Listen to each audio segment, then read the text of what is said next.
pessoal, estamos aqui para dar continuidade na Rede Saberes à nossa aula de História sobre a ditadura militar. Lembrando, a ditadura militar foi o período que durou de 1964 a 1985 e nessa aula nós compreenderemos um pouco o que foi os governos militares, quais foram os presidentes e os representantes da ditadura militar. O primeiro governo foi o governo de Castelo Branco.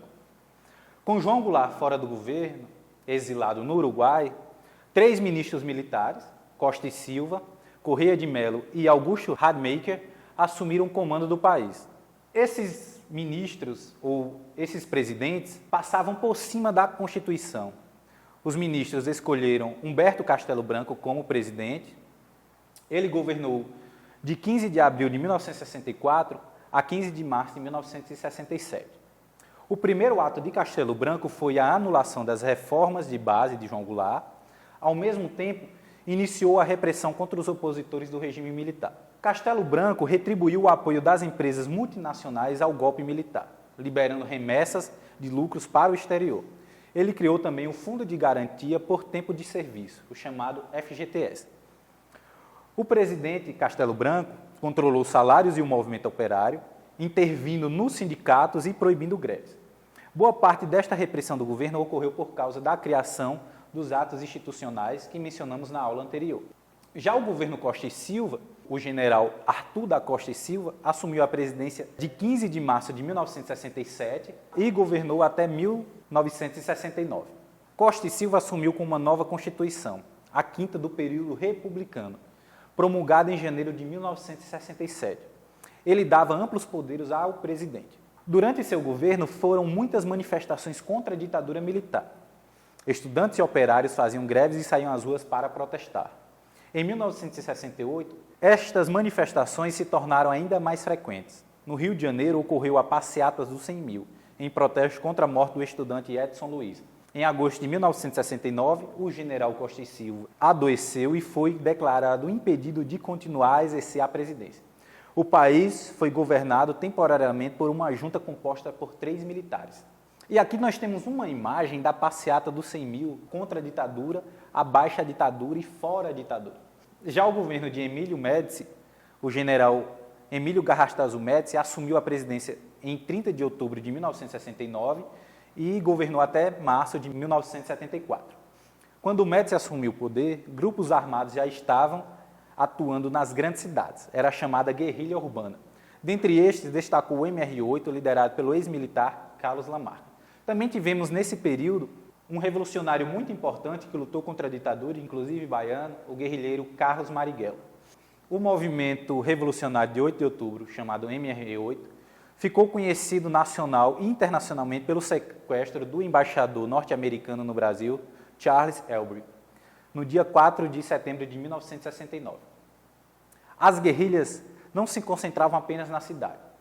O Partido Comunista do Brasil, PCdoB, organizou uma guerrilha na região do Araguaia, duramente combatida pelo governo militar. Ao mesmo tempo em que eliminou a resistência armada ao regime militar, Médici também estabeleceu uma forte censura à imprensa e à produção nacional cultural. A censura era organizada pelo Serviço Nacional de Informações, chamada SNI.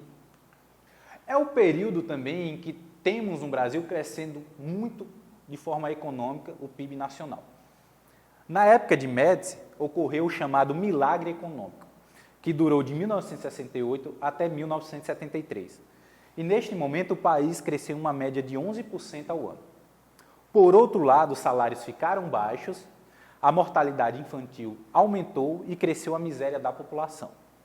Durante o governo Médici foram construídas grandes obras, como a Ponte Rio-Niterói e a rodovia Transamazônica, hoje praticamente abandonada.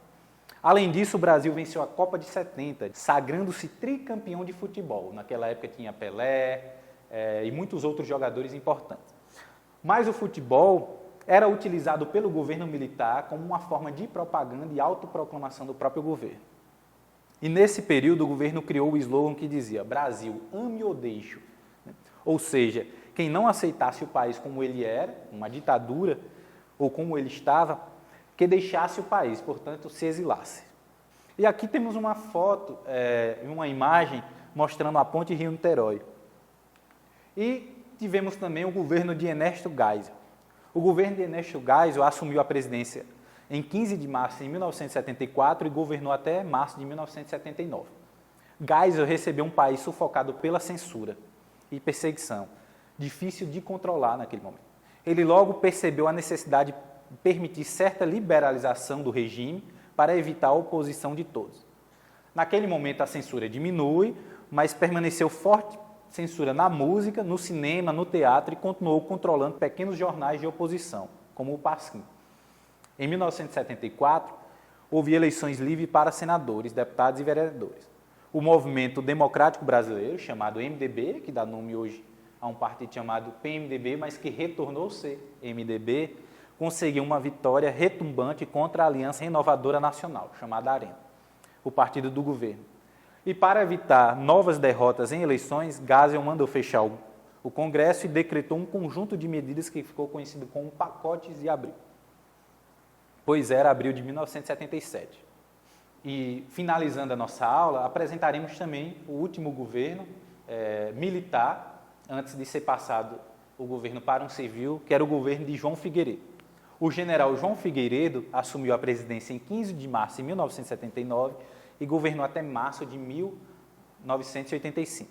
As manifestações populares e os movimentos operários foram crescendo nesse período. O governo, ora cedia, ora endurecia.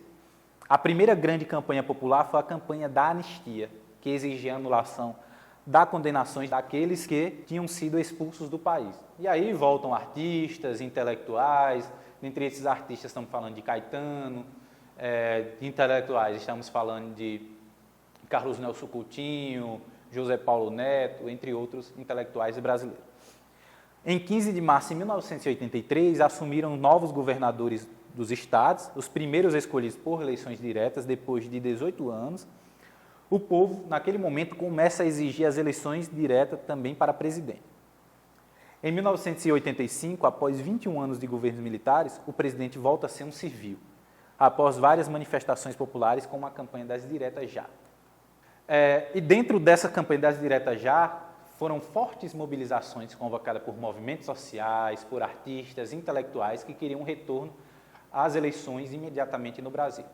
E aí temos o primeiro presidente civil, que foi eleito dentro do Congresso, chamado Tancredo Neves, que poucos dias depois tem sua morte e quem assume é o vice, o Sarney. Chegamos ao final da nossa aula. Não se esqueçam de curtir e se inscrever no canal da Rede Saberes, pois aqui tem muito conteúdo de história e das outras disciplinas. Valeu, pessoal!